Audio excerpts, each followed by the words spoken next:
People have different beliefs about death and illness, and they cope with these experiences in various ways. Some people believe that they can make contact with dead people. The famous magician and escapist Harry Houdini went to a medium once to make contact with his dead mother. However, he discovered that the medium was a fraud. Houdini was born in Budapest in 1918. Near the Fisherman's Bastion in Budapest, there is a museum devoted to this great magician, where you can find several items that Houdini used, such as this box that was designed to control the medium's physical movements during the seance. He was profoundly affected by the experience with the medium and committed himself to a crusade against psychics and mediums. Currently, some people believe in paranormal phenomena, even though it has been proved that many demonstrations are actually accomplished through trickery. Another way to deal with death and illness is through religious beliefs and practices. Faith healing is a controversial practice that attracts many people today. But is it real? Professor Christopher French is the founder of the Anomalistic Research Unit at Goldsmiths University of London. His research has focused on developing and testing non-paranormal explanations for paranormal phenomena and testing paranormal claims. He explains why faith healing and other religious claims should be critically examined. Some people claim that they are faith healers, or that they have the gift of prophecy, or that they can speak in tongues of angels. Should we critically examine these claims? I think we should definitely critically examine those claims, along with any other claims.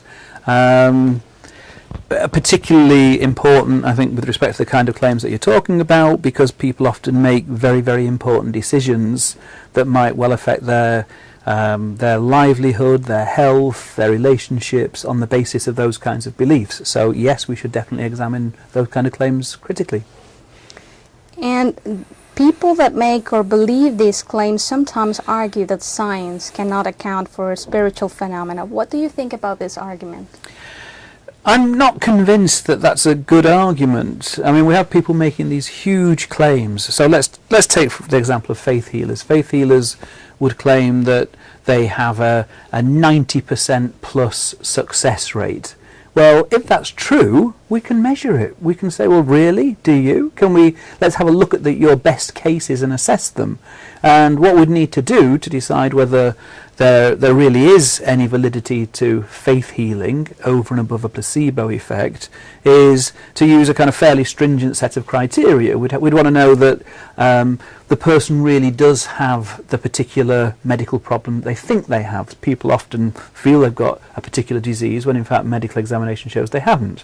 That it's something that wouldn't just get better on its own anyway. That when they claim they've been cured, it really has gone away. It's not still there, but they've just decided it's not giving them so much discomfort or pain as it was before.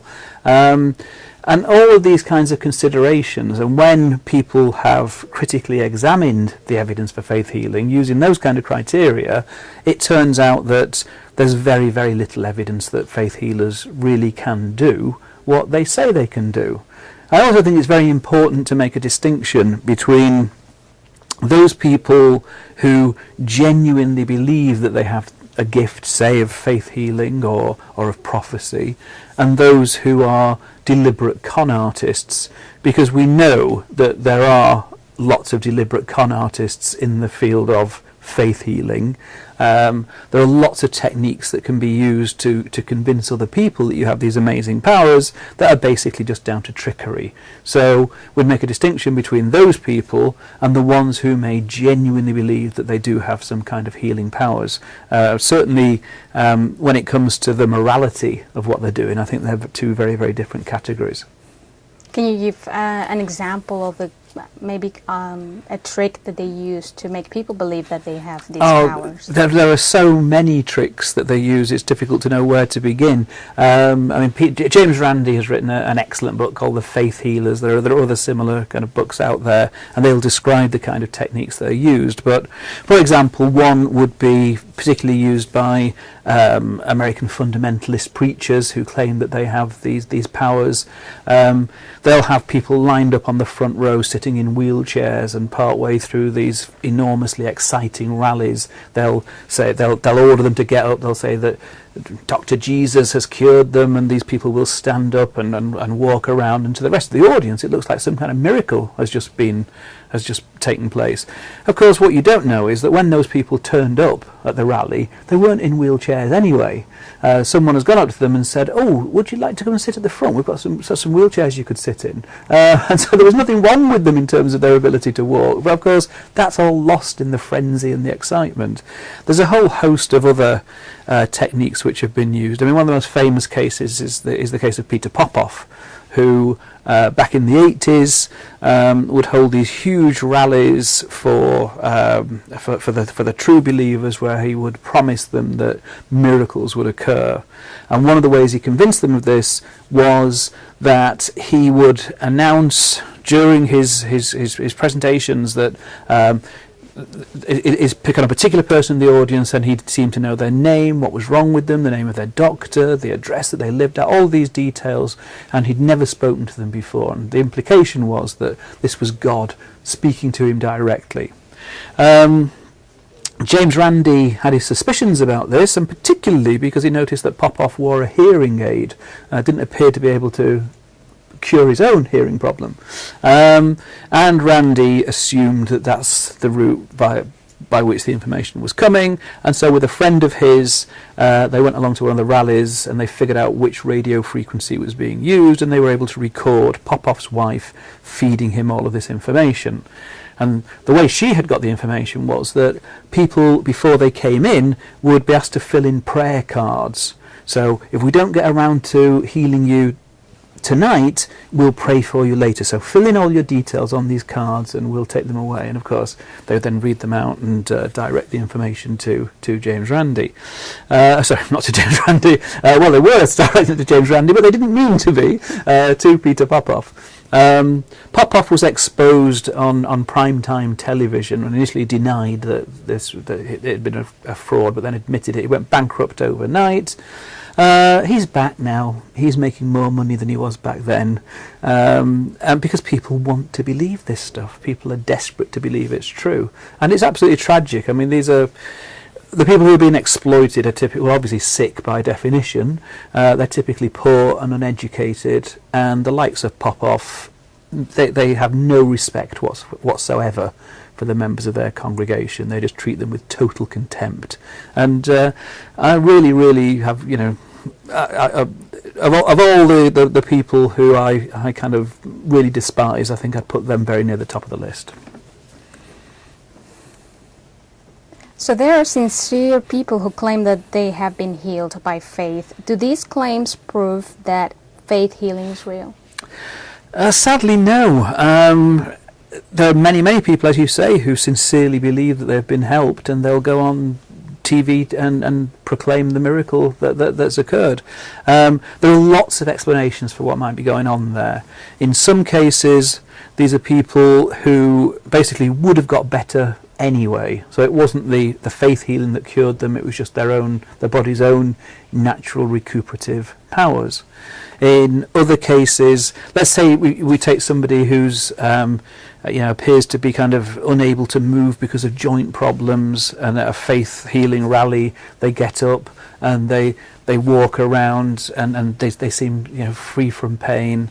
It may have been that they could have done that all the time, but they just didn't have the confidence and the belief that they could, so they wouldn't try. But in the context of the rally, they tried it and found actually they're much more able to move than they'd originally thought.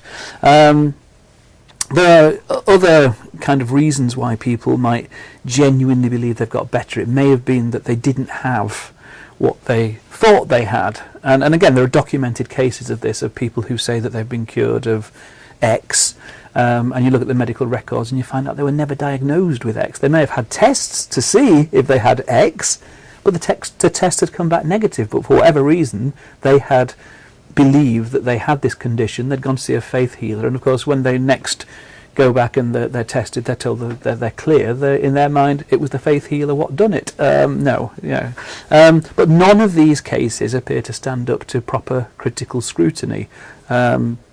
It's unfortunate. People can sometimes report feeling better because of the placebo effect, but there's a big difference between feeling better and actually getting better in terms of the kind of underlying physical problems. So we definitely need control experiments to examine. We do, yeah. I mean, these things can be tested, and they have been tested, and the results are generally not very good news for the faith healers. Many faith healers, of course, will claim that they can not only cure people, but they can diagnose them by using kind of these amazing abilities. And that's even easier to test than the curing side of things. And when it's been put to the test, they actually can't do it.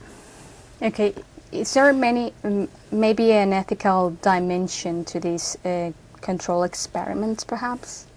There are lots of ethical issues to take into account.